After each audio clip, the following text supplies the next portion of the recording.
You've been doing this crayon technique for many, many years. And quite honestly, I've never seen anything like it. I don't know any other artist who works this way. How did you come up with it? I needed a cheap material to work with. I realized that in order to become skilled at what I was hoping to do, which was portraits, I just simply had to do a ton of them. I was working with pastels, which were very expensive for me at the time. So I came across Crayola crayons, and I thought, why not? You were using the ones that people use in kindergarten? Yes. And I think that's what makes them so approachable, because everybody's used them in kindergarten. And there's a familiarity at the same time, you know. And it also encourages playfulness, which I think is really, really important. I know when I was painting with oils, so much of the time I feel bogged down by all the equipment. Right. It's just so much stuff. Well, you're not just bogged down by a lot of equipment. You're bogged down by centuries of some of the most brilliant minds in the art world. This was done mostly from life and partially from a photograph. So do you split it up? A little bit of life, a little photo? I try to do as much from life as possible.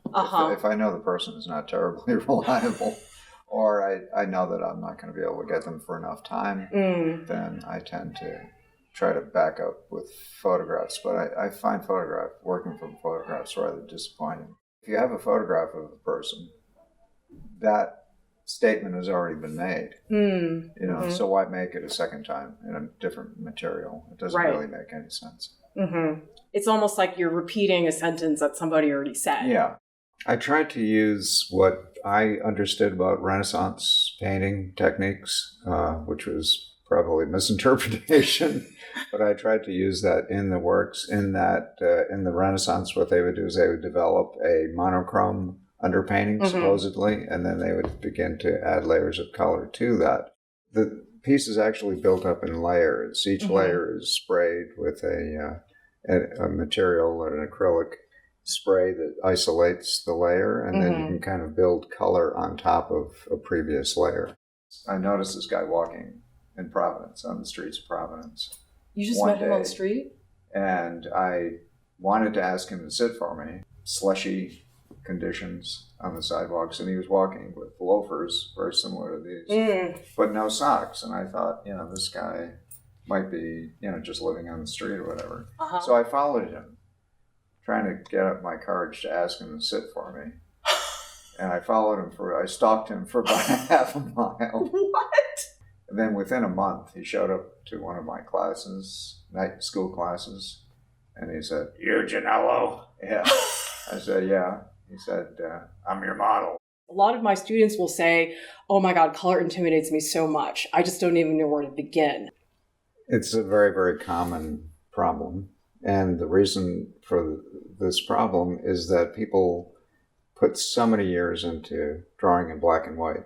As a matter of fact, the people who draw the best in black and white oftentimes are the most intimidated by color. When you're working in black and white, what you're essentially doing is you're converting all of the color that you see to black and white. You're essentially ignoring color.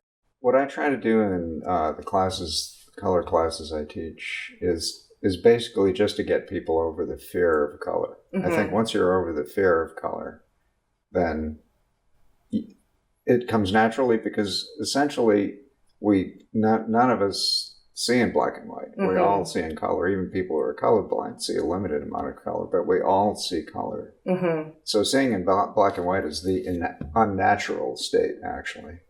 When you're working with, say, 30 different colors, and you're trying to really explore and get to know them and get to know the relationships with other colors and how they work out, you create a familiarity.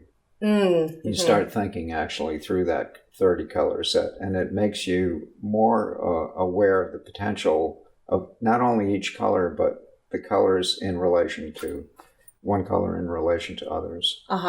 I feel like one of the reasons why the crayon really gets people to deal with color is that you can't get around the brightness of the color, because my theory is that one of the reasons my oil paintings were so gray for so long is I feel like I would mix my colors to death. Mm-hmm. I would overmix to the point where everything just turned to mud. Mm-hmm. And I think the advantage of the crayons is you can't mix them. The colors are already there.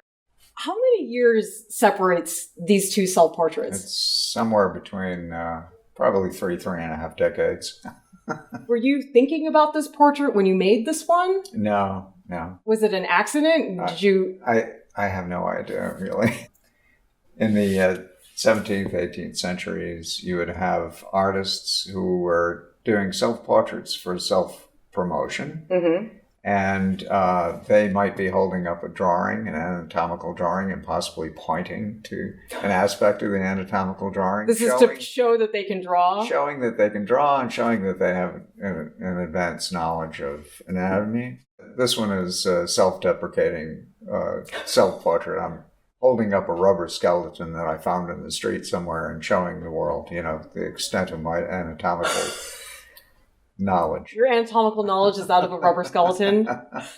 I think the similarity in pose is really kind of interesting, but there's no relationship whatsoever. No. But what about the text? I mean, there's text spread throughout, and there is a skeletal reference here. You do have vertebrae. Yeah. At the time, I was having issues with arthritis in my neck, so that's one of the reasons for that suggestion. But just in general, the text is my own very complex relationship with the written word and with the word in general, and how it affects our understanding of the world around us and how it affects the way we perceive and think of reality.